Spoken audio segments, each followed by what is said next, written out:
Hey guys, how's it going? ItZMuRdA here with an episode of Current Events. Starting the Friday off, weekend's coming up. Hope you guys enjoy it. I really want like a double EXP weekend. There's absolutely no reason to have double EXP this weekend, so we won't.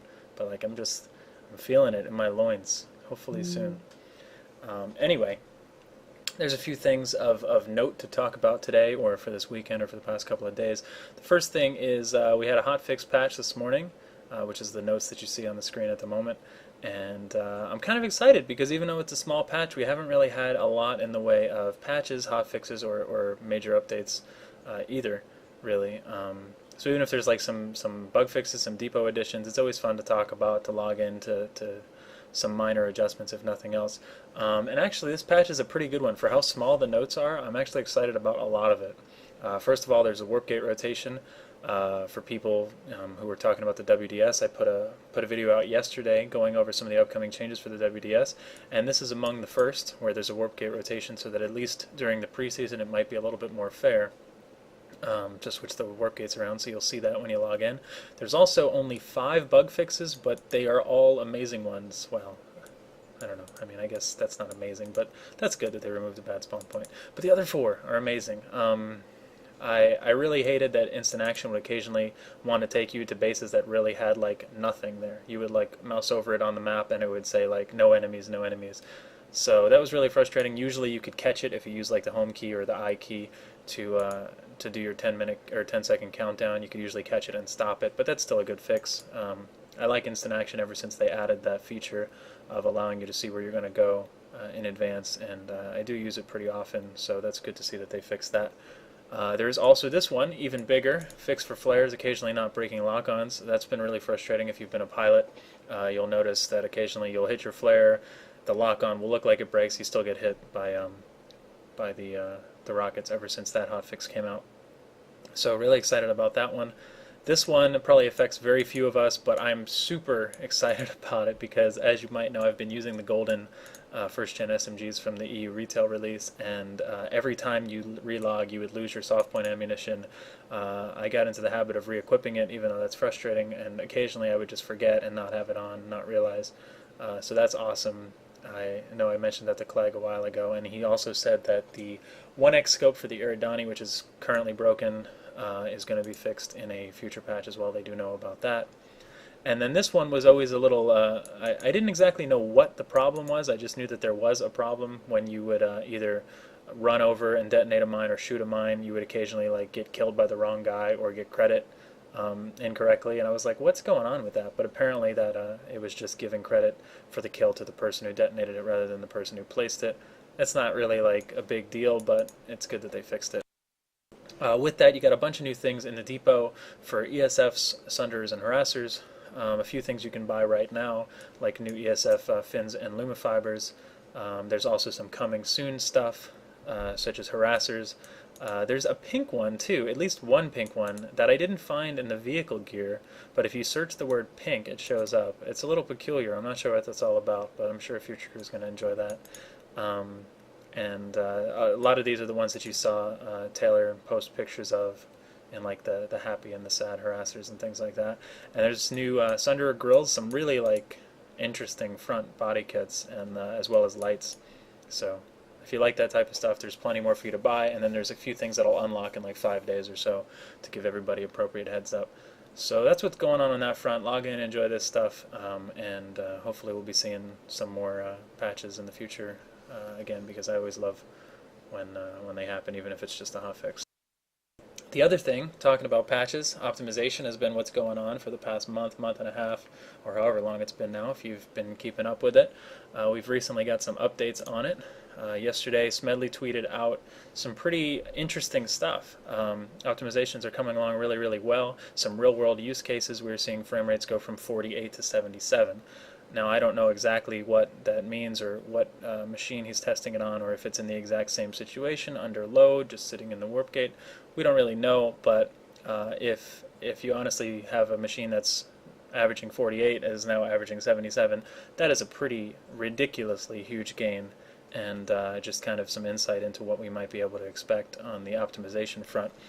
He also said some dual-core machines were getting as much as a 30% increase in speed, and they aren't done by a long shot.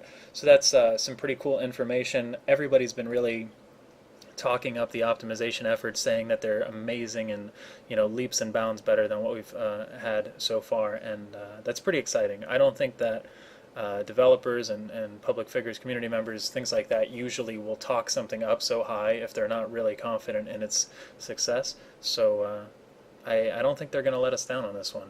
Speaking of which, Matt Higbee made a post to follow up on Smedley's tweets, just kind of talking about some of the same stuff that Smed mentioned, and actually giving us some tentative dates, saying that they plan on completing the changes for the first major patch on October 9th, pushing it out to the public test server shortly thereafter, and they are planning to release it onto live servers October 23rd. I realize that's still almost a month away, and some people are like, oh man, does that mean no content for a month? And I mean, yeah, it pretty much does, but I still think this is great. I can't wait for it, and it'll go by pretty quickly. Note that it's not necessarily written in stone. It may get pushed back. Things happen, but the fact that they were able to give us at least a tentative date means that it should be more or less around that time period towards the end of October.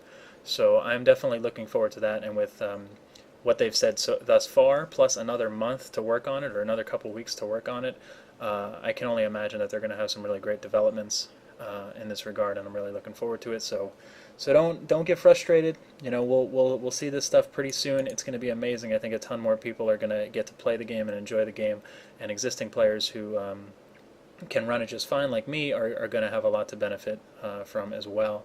And then you're going to see, I'm sure, a shift back into all new content, Hasen and ESF updates, infill updates, Nexus, so forth, Emmerich, Lattice, all coming out following this stuff. So really good stuff on the horizon. Hopefully we'll have some holiday-oriented stuff going on, maybe some triple station cache, maybe some double EXP.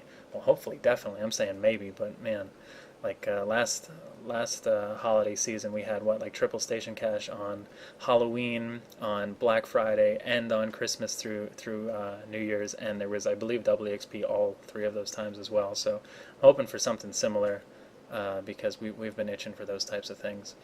That being said, they also made a Operation Make Faster game video last week, I believe, on YouTube if you haven't seen it, and they just released episode 2 of that literally like an hour ago. Here's episode 1. I'm not going to play them for you, but this one's only 4.5 minutes long, this one's 7 minutes long. They're definitely worth a watch if you haven't. Just give some insight into what the teams primarily working on optimization, the engineers and so forth, tech directors and things like that are working on, and exactly how they're accomplishing that. And there's some pretty cool information in there, whether or not you're technically inclined. It's definitely worth a watch, I think. This one's more about UI. They talked to the UI lead engineer in the second episode. And in the first episode, they talked to Jamie Ryan and Ryan Elam a bit, as well as just look at some of the meetings between the engineers. So either way, I'll link all of this stuff in the description. They are pretty good watches. I recommend you guys do so, and I'm pretty excited about the optimization. Like I said, I don't think they'd be leading us astray or leading us in the wrong direction, leading us to believe that it's going to be good when it's really a minimal benefit. So I think it's going to be worth the time. Many of us aren't used to waiting so long for our patches. We were used to the bi-weekly game update schedule and the weekly hotfix schedule. But I think taking 2 months or so off from that to get this all in order is definitely going to be worth it. So hopefully you guys hang in there. Tell your friends to come back to the game. Give them your recruit code. Give them my recruit code. I don't care. Get them back into playing the game. And I think it's going to be a hell of a lot better. And just to leave you guys off, it is Friday. So of course there's Friday Night Ops at 5 p.m. Pacific or 8 p.m. Eastern on twitch.tv/PlanetSide2. They're going to be doing a Briggs field trip, playing Vanu with Maggie and Taylor tonight, doing some Q&A about the marketplace and the depot as usual, and kind of doing another overview and support and a recap for the World Domination Series preseason. So be sure to tune into that. It's always a lot of fun if you haven't already, or if you haven't in the past. And my stream will be up. I know we've had some audio issues just the past couple of days. I've been changing how things are routed around a little bit just to get you guys a better audio quality, less desync and things like that. So keep giving me feedback. Hopefully those are all sorted out, and I will be streaming most of the day today, probably alongside FNO, and then most of the weekend as much as I possibly can. That's really my best time to stream. So I'll see you guys over there at ItZMuRdA.com or twitch.tv/ItZMuRdA_TV. You guys have a great weekend, and we'll see you there.